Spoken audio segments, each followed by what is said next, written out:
semolina, and for that we are using ground durum wheat flour, which is not the coarse type, it's the finer one. And we are just going to heat up some milk in a pot with some water.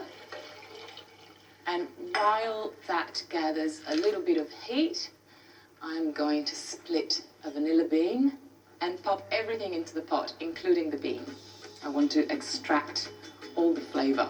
And I'm going to get some zest of an orange and a lemon, and only get the rind and not the white pith, because it's just a bit bitter. And I'm going to pop that in there. And now a little lemon zest. Give it a stir. Perfect. Now let's measure out some semolina. I'll need about 200 grams. And basically, when you make semolina, it's just like making polenta. It's exactly the same process. When this starts coming to a slight simmer, you pour it in and you start whisking it, but you don't pour it in all at once, because otherwise it gets really lumpy. You have to be a little bit patient. So you can see there's tiny bubbles forming around the edges, which is our cue for the semolina to go in.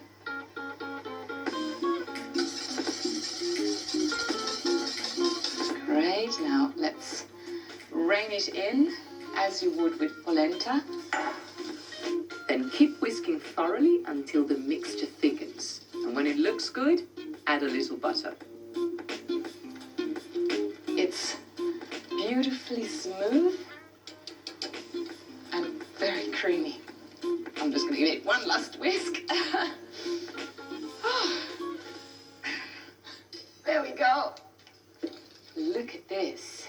And now I'm going to actually pour it onto this shallow plate, because I want it to cool down before I add it to the other ingredients.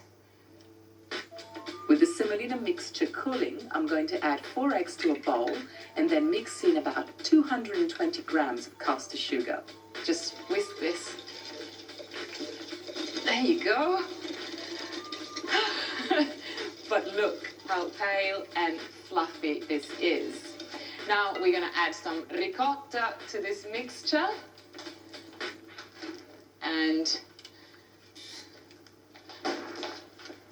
it will turn this base into the creamiest, most wonderful one. There we go. And then just whisk it through.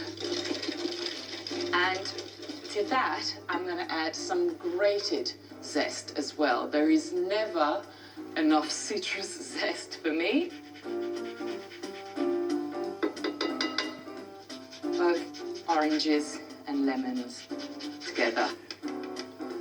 Beautiful. Whisk it through.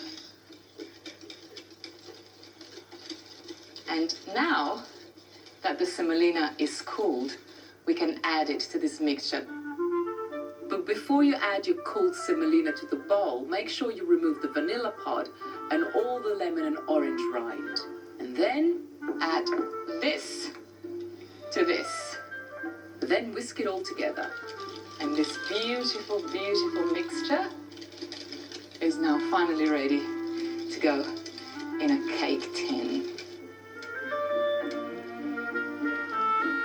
Okay, just give it a shake to make sure that it settles and it's quite even. And then this goes in the oven for an hour. In it goes. Once the migliaccio is out of the oven, it's super important to let it rest and firm for at least another hour, but I promise you it's worth the wait. Look at this. As you can see, it's really shiny and it's sunken and settled, and it's going to be really nice and custardy in the inside. So all I'm going to do is peel it off.